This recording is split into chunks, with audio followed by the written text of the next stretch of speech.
ये ट्रैफिक बहुत आगे तक जा रहा है, बहुत आगे तक इस तरह से ब्लॉक हुआ हुआ है। मूसा भाई की ना लग थोड़ी गड़बड़ हुई हुई आज। टायर जब फटा तो साथ साथ मल्टीप्लायर भी उड़ा के ले गया, वो भी रिप्लेस करना पड़ेगा।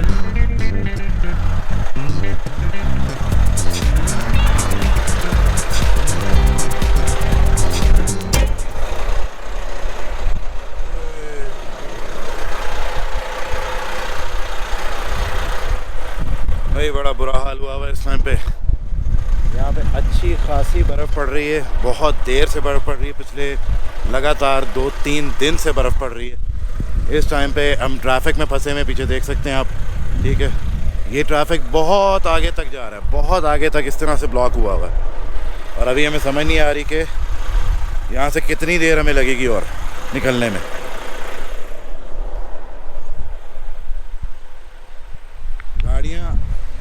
गाड़ियाँ कुछ आ रही हैं, लेकिन कोई चांस नहीं लग रहा है यहाँ से निकलने का।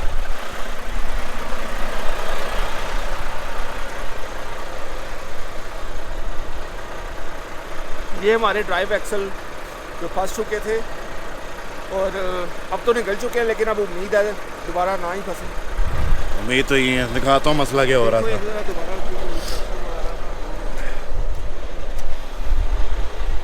ये टायर जो बेसिकली अभी आपको बड़े साफ़ सुथरे नज़र आ रहे हैं ना, ये नीचे एक्चुअली सारी स्लिपरी ब्लैक आइस है। मैं जान के उसके ऊपर चल नहीं रहा, क्योंकि मैं इसके ऊपर चल नहीं रहा जान के, क्योंकि अगर मैं इस पर चलूँगा तो ख़ुद भी स्लिप होने के चांसेस हैं। ये देखें ना, ऐसे जैसे ये बर्फ़ चिपकी हुई है, बर्फ़ चिपकी हुई है यहाँ पे, और इस तरह से पूरे ट्रक का यही हाल है, ठीक है। और ख़ाली हमारा नहीं, हर बंदे का जो यहाँ पे आ रहा है इस टाइम पे, वो सही वाली बर्फ़ में फंस चुका है। अभी एक्चुअली ज़रा स्लो हो गई है, उतनी नहीं रही, लेकिन जिस हिसाब से पीछे हम फंसे हुए थे, वो अच्छी खासी बर्फ़ जो है ना ज़मीन पे इकट्ठी हुई थी। टायर को घुमाए जा रही है, जितना मर्ज़ी ज़ोर लगा लो, टायर हिल ही नहीं रहा था। और फिर यही है, क्योंकि आप लोगों की दुआएं, कुछ हम लोग दुआएं करते रहे, आखिरकार निकल ही आए बाहर। विजिबिलिटी देखो क्या है।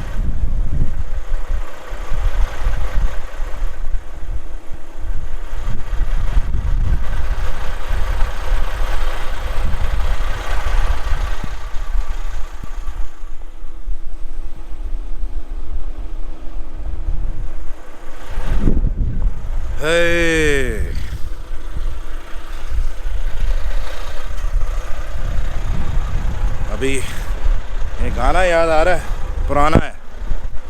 चल चलिए दुनिया दे उस नुकवे, जिथे बंदा ना बंदे दी जात होवे। इत्थे ही कोई ना बंदा है ना बंदे दी जात, अगे पीछे कुछ भी नहीं हैगा, सिर्फ बर्फ हैगी है। चलो जी अंदर चलें, ज़रा ठंड ना लग जाए।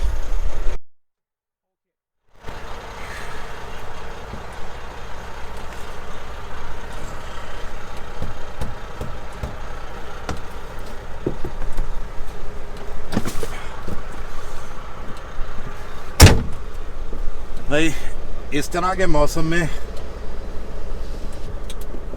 मौसम में बहुत ज़रूरी है कि आपके पास सर्दियों वाले कपड़े हों। हम लोग कैलिफोर्निया जा रहे होते हैं, वहाँ 20-25 डिग्री टेम्परेचर होता है, ठीक है। अगर हम अपनी टोपियाँ शोपियाँ, ग्लव्स, जैकेट्स ये नहीं लेके जाएंगे और इस तरह की सिचुएशन बन जाए कि जहाँ पे आप बुरी तरह फंस जाते हैं, तो क्या करोगे? गर्म कपड़े ज़रूरी हैं, बहुत ज़रूरी हैं। साथ एक्स्ट्रा चीज़ें भी होनी चाहिए, एक्स्ट्रा खाना होना चाहिए, एक्स्ट्रा पानी होना चाहिए, ठीक है।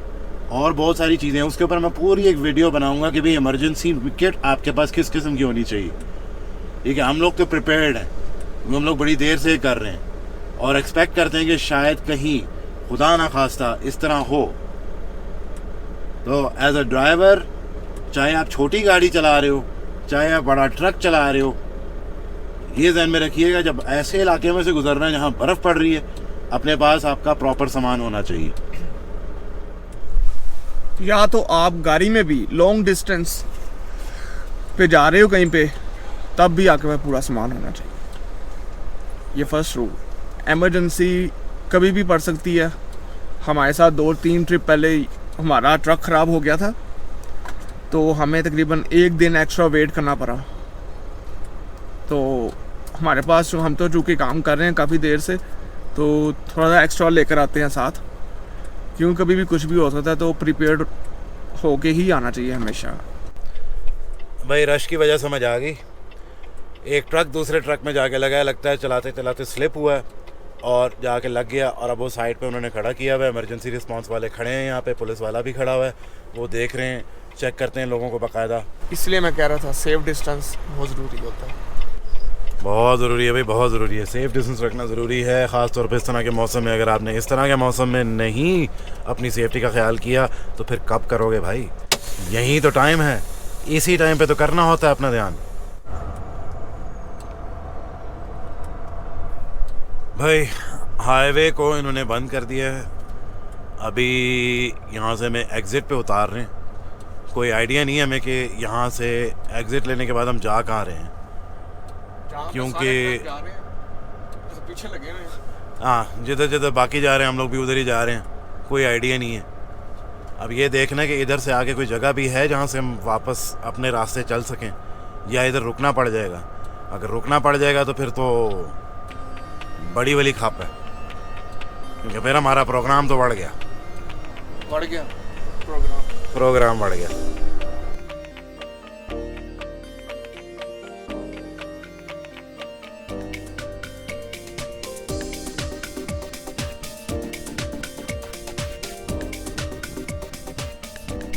नजर आ रहा है कि नहीं आ रहा? अपना टायर फट गया। अरे इस टाइम पे हम सर्विस सेंटर में लॉब के यहाँ से हमने टायर चेंज करवाना। मूसा भाई की ना लग थोड़ी गड़बड़ हुई हुई आज नहीं, इस पूरे हफ्ते। हाँ हाँ जी, अभी ये पहले पूरी तरह स्नो में फंसे, उसके बाद इनकी शिफ्ट में टायर फट गया। ठीक है, अभी ऊपर वाले के शुक्र है कि बाकी सारी चीज़ें अभी कुछ ठीक ही हैं, नहीं तो कहाँ क्या फट जाए कोई पता नहीं लग रहा। ये एक्सप्लेन करेंगे क्योंकि मैं तो उस टाइम पे सोया हुआ था। अच्छा, जब ये टायर फटा था तो हल्का सा अनबैलेंस हुआ था ट्रेलर, क्योंकि वजह ये थी कि ट्रेलर एक्सल का सबसे पीछे वाले का अंदर वाला टायर फटा था, तो अंदर तक आवाज़ नहीं आई, लेकिन ट्रक थोड़ा अनबैलेंस हुआ। मुझे लगा शायद हवा की वजह से है, क्योंकि हवा भी काफ़ी तेज़ है। लेकिन कुछ देर बाद मैंने पीछे शीशे में देखा तो कोई ना कोई चीज़ उड़ती हुई जा रही थी, तो फिर एकदम मुझे रोके, मैंने साइड पे लगाया, शोल्डर पे देखा पीछे आके तो टायर फटा हुआ था, मड फ्लैप भी उठ चुका था। तो बस अब आए हैं यहाँ पे लेफ्ट पे, यहाँ पे अब ये नया टायर डलेगा, उसके फिक्स होगा तो उसके बाद फिर हम वापस फिर निकलेंगे। इस ट्रिप पे बस कुछ ना कुछ होता जा रहा है, अल्लाह खैर करे। इफ्ती भाई मे भी सरप्राइज़ है ना इस ट्रिप के बाद। बस अब क्या क्या किया जा सकता है।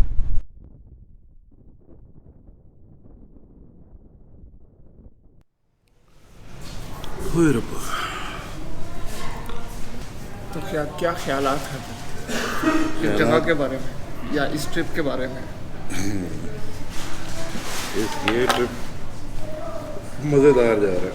हाँ, फुल अय्याशी से हम रुक रहे हैं हर जगह पे, बर्फ़ें देख रहे हैं, टायर ब्लास्ट देख रहे हैं। भाई इस टाइम हम हैं सेंटा रोज़ा, न्यू मैक्सिको। टायर फटने की वजह से हमें यहाँ पे आना पड़ा और यहाँ आके फिर हमें सर्विस सेंटर में जाके नया टायर डलवाना है। अनफॉर्चुनेटली इसके बगैर कुछ किया नहीं जा सकता। टायर जब फटा तो साथ साथ मड फ्लैप भी उड़ा के ले गया, वो भी रिप्लेस करना पड़ेगा। और फॉर्चुनेटली हम करीब थे टायर रिपेयर शॉप के, ये बड़ा फॉर्चुनेट हुआ। हाँ जी, अगर हम टायर के अगर टायर हमारा फटा होता किसी ऐसे वीराने में जहाँ पे दूर दूर तक कुछ नहीं है, फिर प्रॉब्लम बननी थी। जैसा कि आपको याद होगा, अभी थोड़ी देर पहले हम लोग स्नो स्टॉर्म में फंसे हुए थे। करते करते उन्होंने हाईवे को बंद कर दी क्योंकि बर्फ़बारी बहुत ज़्यादा हो रही थी। उनके पास कोई ऑप्शन नहीं थी। हम लोग एक फ्यूल स्टेशन पर रुके 19 पे, ऐश फोर्क एरिज़ोना में। वहाँ रुकने के बाद हम लोगों ने बड़ी मुश्किल से अपना ट्रक जो है उसको कहीं लगाया कि भाई जब तक यहाँ से क्लियर नहीं होता तब तक हम यहीं रहें। कुराट 1:45 के करीब वो फाइनली वो लोग तंग पड़ गए। कहते हैं भाई सॉरी, आपको यहाँ से जाना पड़ेगा, हमारे पास जगह नहीं है। रात 1:30 बजे मैंने फिर ट्रक निकाला, वेदर चेक किया, बर्फ़बारी रुक चुकी थी, लेकिन हाईवे अभी भी ओपन नहीं था। और इसका मतलब वो इतनी छोटी सी जगह है ऐश फोर्क एरिज़ोना कि आगे पीछे कोई जगह नहीं बनती कि जहाँ पे आप कुछ भी लगा सकें। बहरहाल फिर एक जुगाड़ लगाया, देखा एक हाईवे छोटा सा सिंगल लेन वाला, उसके ऊपर चढ़ा दिया। चलते चलते चलते चलते फिनिक्स की तरफ जाना शुरू कर दिया। रास्ते में हमें एक और जगह नज़र आई जहाँ से हमने मर्ज किया हाईवे 17 जो नॉर्थ वापस जा रहा था। चांस था कि ये नीचे हम उतर के थोड़ा सा इधर जाके फिर हम ऊपर की तरफ जाएंगे तो शायद जहाँ से वो हाईवे जो हमने लेना था I-40 ईस्ट की तरफ, शायद वो खुला। रिस्क था, कुछ पक्का नहीं पता था। ऊपर वाले ने मदद की, हम लोग वहाँ तक पहुँचे और वो खुला हुआ था। चल उसके बाद निकल पड़े। करते कराते सुबह 5 बजे के करीब मैंने फाइनली एक गैस स्टेशन पे जाके ट्रक रोका। फिर हमने अपनी शिफ्ट चेंज की और उसके बाद मूसा भाई लेके निकल पड़े। मैं चला गया सोने। जब आँख खुली तो पता लगा टायर। अब क्या करें? जैसे कि पहले मैंने कहा था, बहुत इंटरेस्टिंग ट्रिप है ये। यार ये बात नहीं समझ आ रही कि अगर एक टायर जो कि फटा है